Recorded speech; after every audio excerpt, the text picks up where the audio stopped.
Mrs. Granger. Fifth grade was different. That was the year to get ready for middle school. Fifth grade meant passing classes.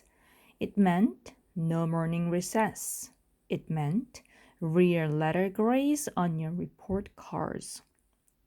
But most of all, it meant Mrs. Granger. There were about 150 kids in fifth grade, and there were 7 fifth grade teachers, 2 math, 2 science, 2 social studies, but only one language art teacher. In language art, Mrs. Granger had a monopoly and a reputation. Mrs. Granger lived alone in a tidy little house in the older part of town. She drove an old pale blue car to school every morning, rain or shine, snow or sleet, hail or wind.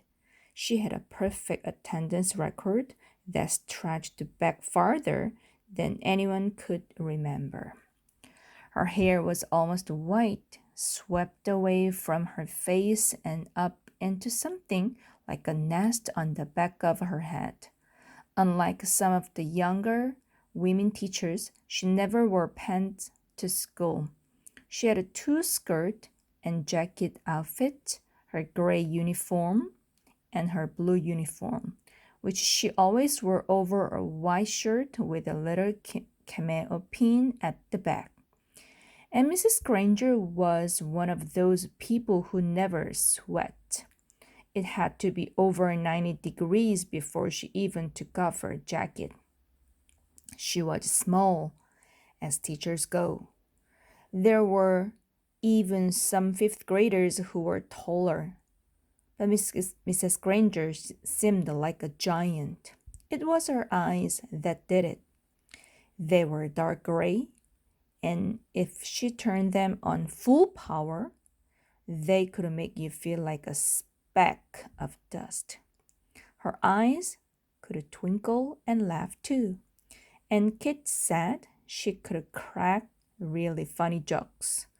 But it wasn't the jokes that made her famous. Everyone was sure that Mrs. Granger had X-ray vision. Don't even think about chewing a piece of gum within 50 feet of her. If you did, Mrs. Granger would see you and catch you and make you stick the gum onto a bright yellow index card. Then she would safety pin the card to the front of your shirt, and you'd have to wear it for the rest of the school day. After that, you had to take it home and have your mom or dad sign the card and bring it back to Mrs. Granger the next day.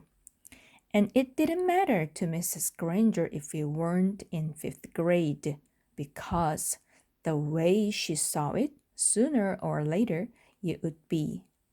All the kids at Lincoln Elementary School knew that at the end of the line, 5th grade, Mrs. Granger would be one grading their spelling test and their reading test, and worst of all, their vocabulary test week after week, month after month. Every language arts teacher in the world enjoys making kids use the dictionary, check your spelling, check the definition, check those syllable breaks. But Mrs. Granger didn't just enjoy the dictionary. She loved the dictionary, almost worshipped it. Her weekly vocabulary list was 35 words long, sometimes longer.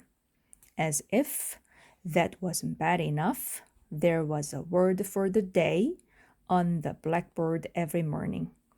If you gave yourself a day off and didn't write one down and look it up and learn the definition, sooner or later, Mrs. Granger would find it, and then, just for you, there would be 2 words for the day for a whole week. Mrs. Granger kept a full set of 30 dictionaries on a shelf at the back of the room, but Her pride and joy was one of those huge dictionaries with every word in the universe in it, the kind of book it takes two kids to carry. It sat on its own little table at the front of her classroom, sort of like the altar at the front of a church.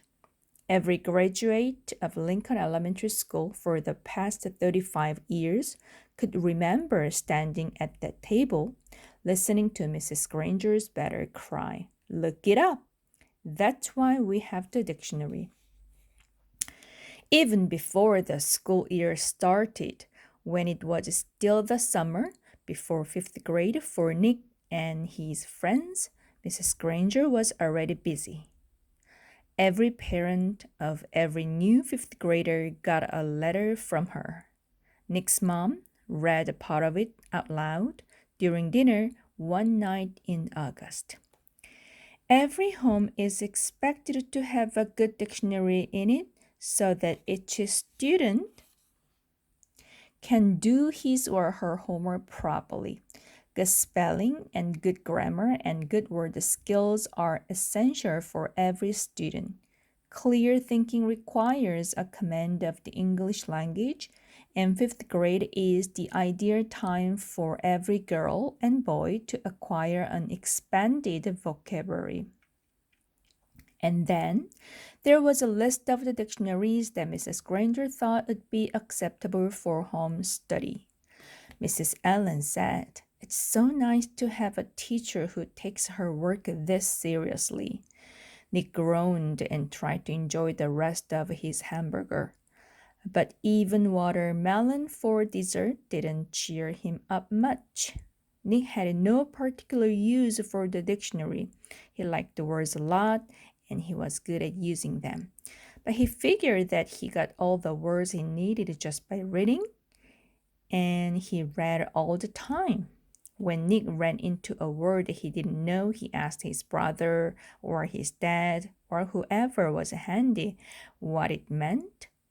And if they knew, they'd tell him. But not Mrs. Granger. He had heard all about her, and he had seen fifth graders in the library last year, noses stuck in their dictionaries, frantically trying to finish their vocabulary sheets before English class. It was still a week before school, and Nick already felt like fifth grade was going to be a very long year.